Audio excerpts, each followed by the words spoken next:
புதுச்சேரி சிறுமி வழக்கில் முத்தியால்பேட்டை காவல் நிலையத்தின் அதிகாரிகள் முதல் காவலர்கள் வரை கூண்டோடு மாற்ற அம்மாநில முதலமைச்சர் ரங்கசாமி அதிரடி உத்தரவு பிறப்பித்துள்ளார்.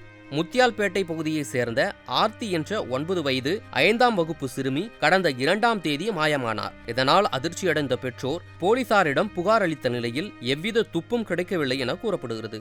இதற்கிடையில் சிசிடிவி காட்சிகளின் அடிப்படையில் போலீசார் விசாரணை மேற்கொண்ட போது நேற்று முன்தினம் சோலைநகர் பகுதியில் உள்ள கழிவுநீர் வாய்க்காலில் சிறுமியின் உடல் கண்டெடுக்கப்பட்டது. இந்த கொடூர கொலை சம்பவம் புதுச்சேரியில் கடந்த 2 நாட்களாக மிகப்பெரிய பரபரப்பை ஏற்படுத்தியுள்ளது.